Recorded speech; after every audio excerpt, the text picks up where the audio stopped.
touched then on diet and food, which means that clearly Katrina will tell us all that we are more than just what we eat. It is a literal translation.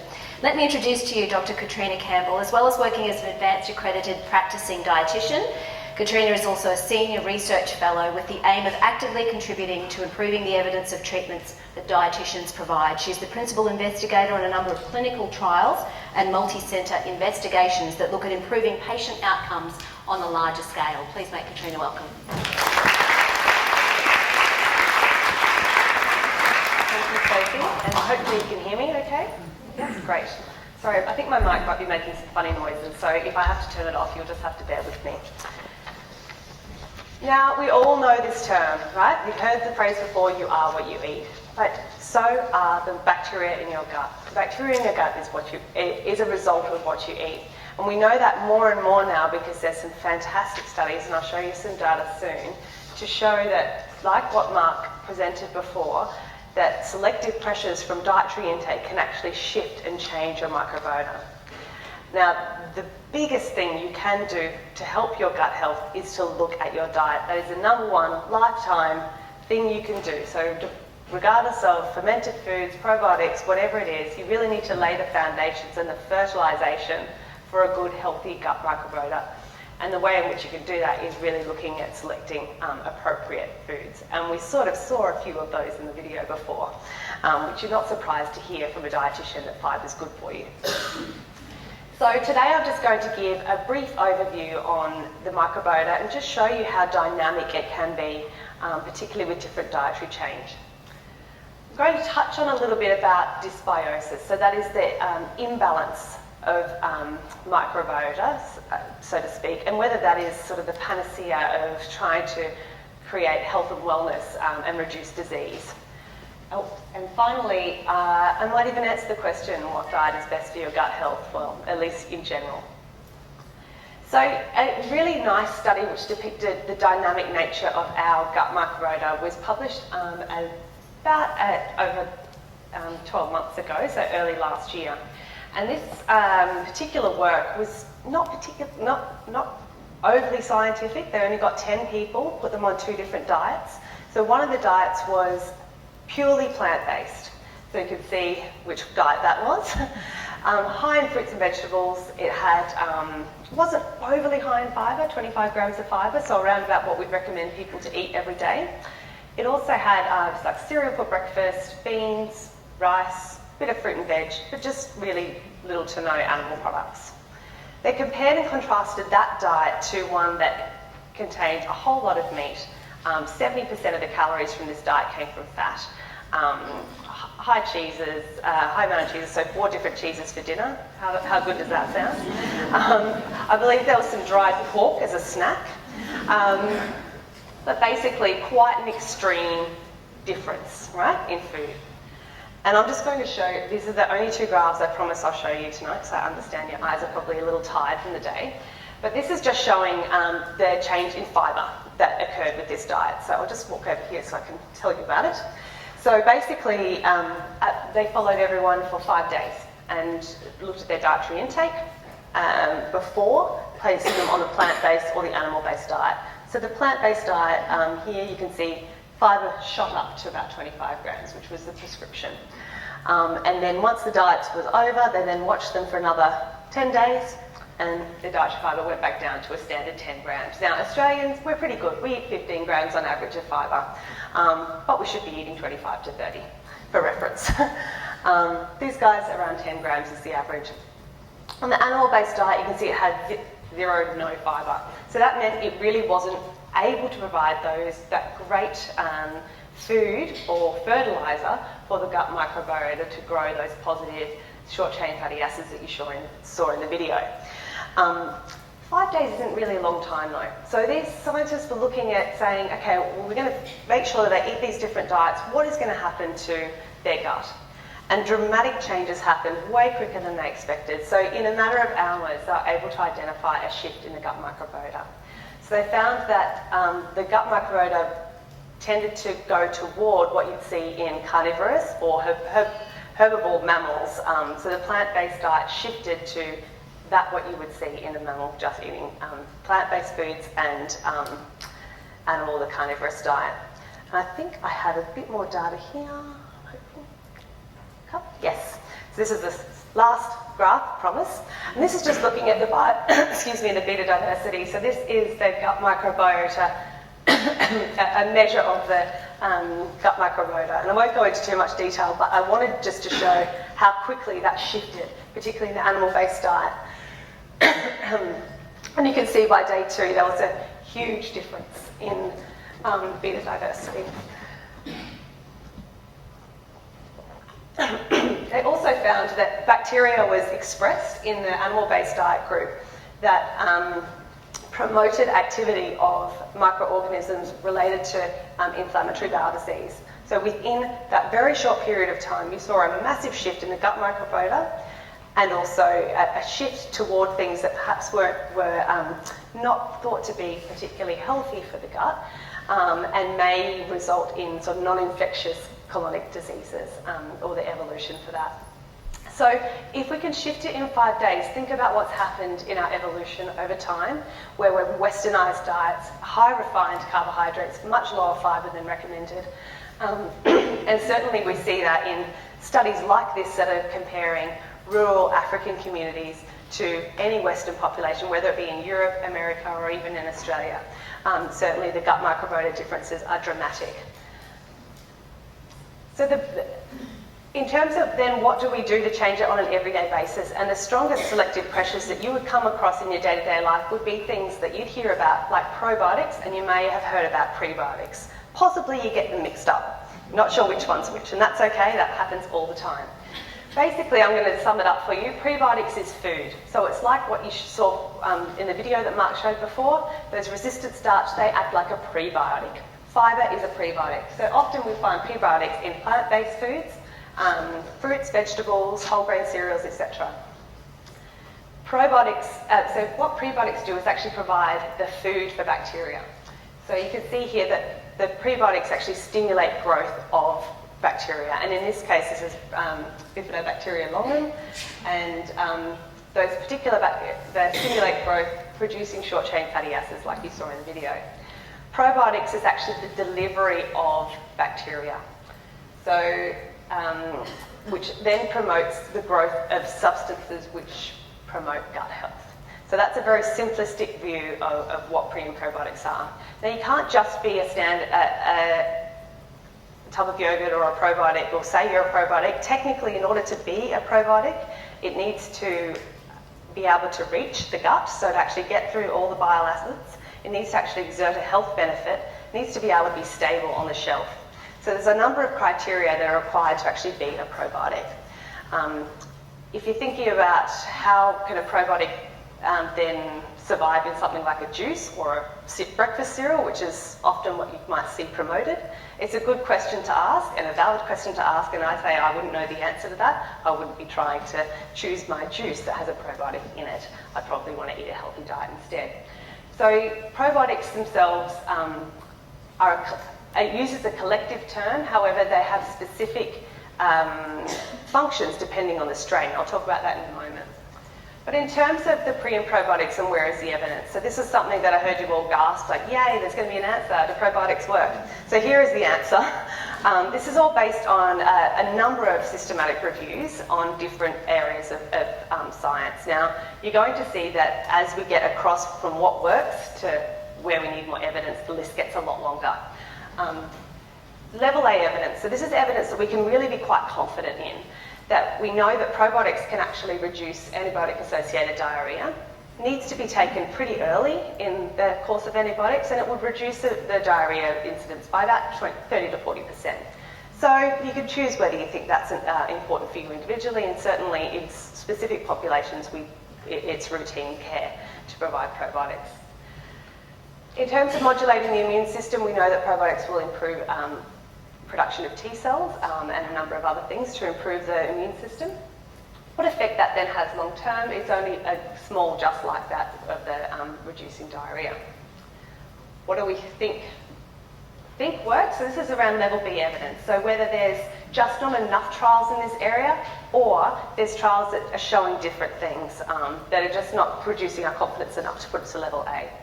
So this is treatment for diarrhea, and particularly diarrhea where you, particularly chemoradiotherapy, induce diarrhea. We know that probiotics may help in that area, as well as acute infectious diarrhea. Irritable bowel syndrome may work, may improve symptoms. Ulcerative colitis in terms of treatment and management and remission. Respiratory infections and neonatal health. Now finally, where we need more evidence, this is level C. So there may be a few trials which indicate benefit, but many that say, well, we really don't know.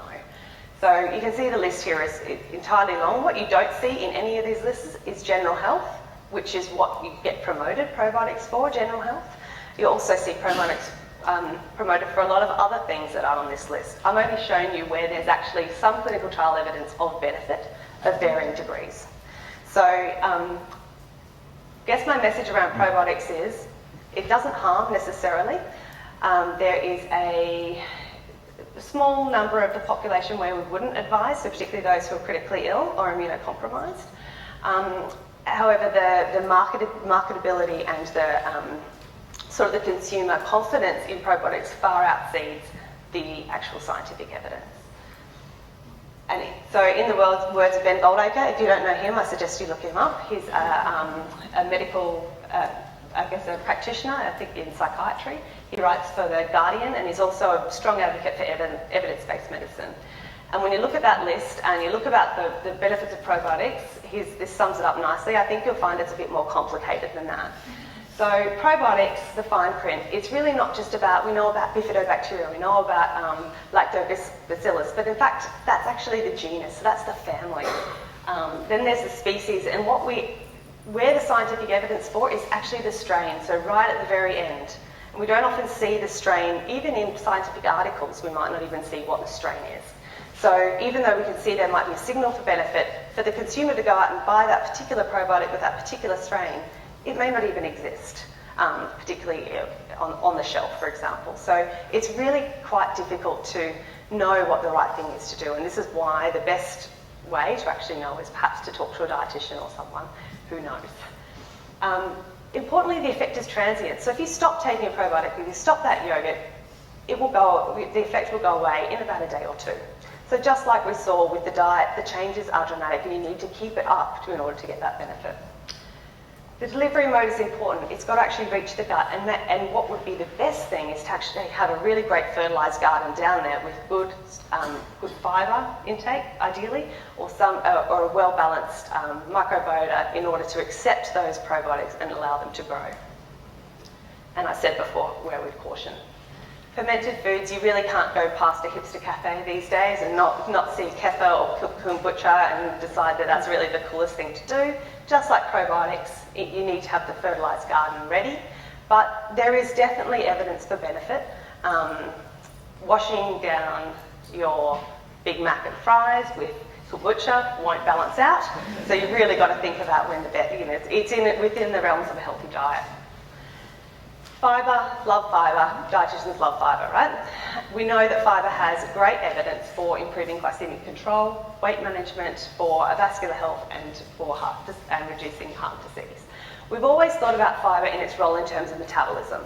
What we're now working out more is actually a strong role in terms of shifting the gut microbiota and supporting all of the metabolic benefits that we can see there in a different way than we realised was happening. So in actual fact, the gut microbiota can also assist with improving glycemic control. I wasn't as aware of that until recent times, but since the evidence has come out about the gut microbiota.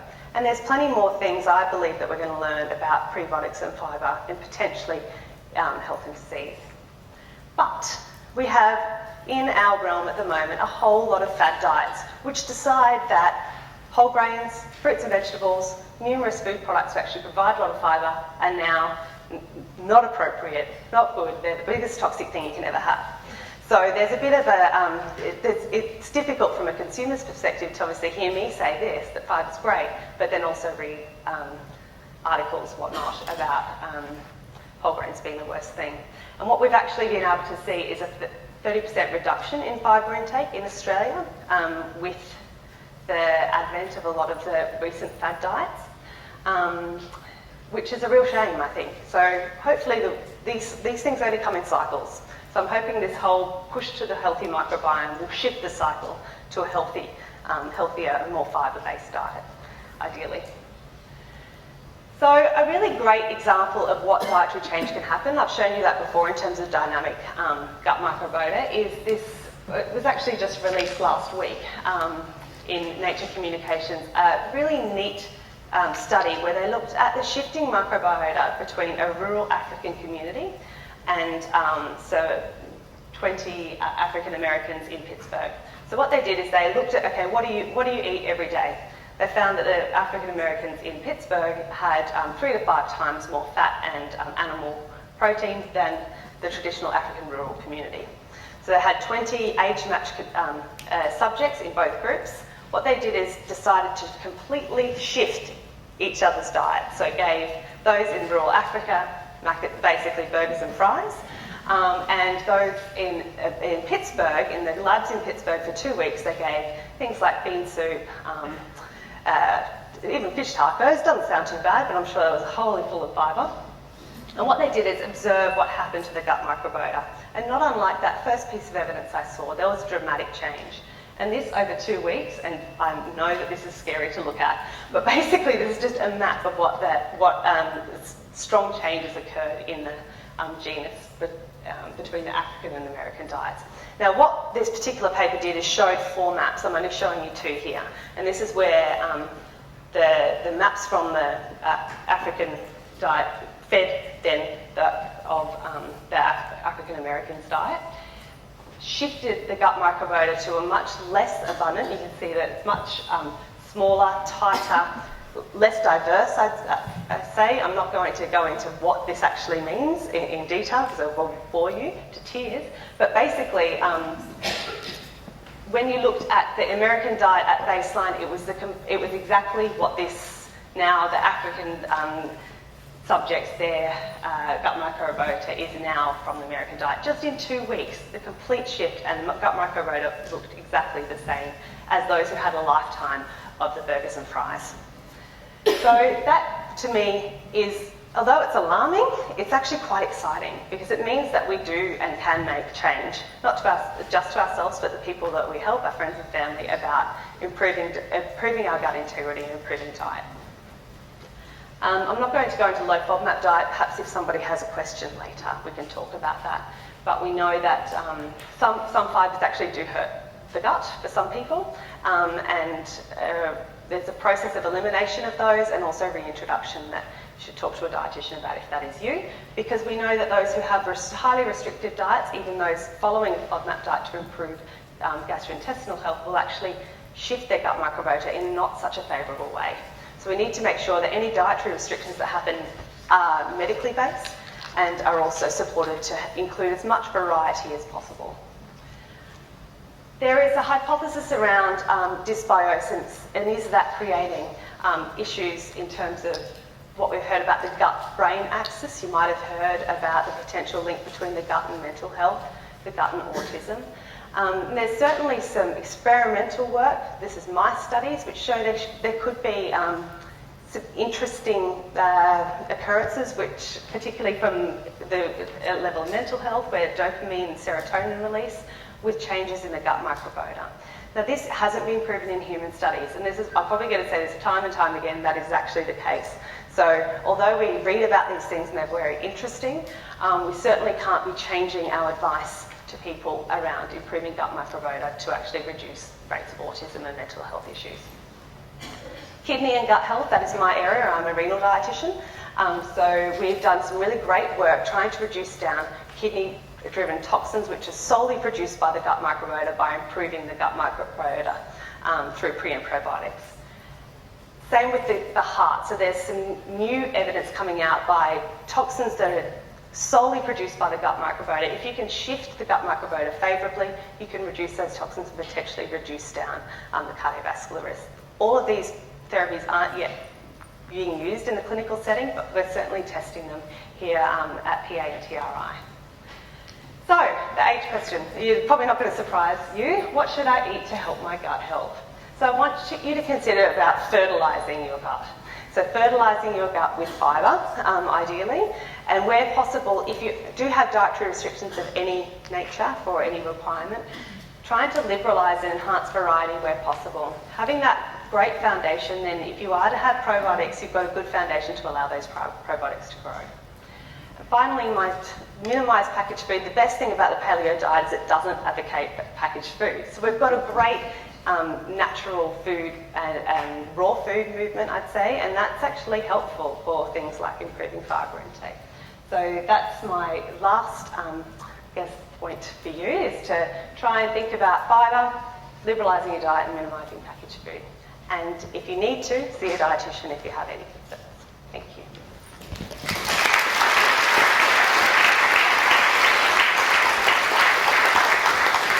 Thanks, Katrina. So I guess when you don't get asked, have you had your Inner Health Plus today? That's not something we ask. No, I don't. I'm sure that we'll touch a lot more on diet, and many of you will have questions to ask Katrina as we delve a little bit more into diet. But obviously the microbiome touches all areas of us, not just what goes on our inside. So I'd like to introduce to you our third speaker, who really in some ways doesn't need an introduction, because I'm sure you already know all about Professor Ian Fraser. Of course, in 2006 he was Australian of the Year. He is also the founding Chief Executive Officer of the building in which we stand, as the Director of the research for the Translational Research Institute. It was really his vision to see this world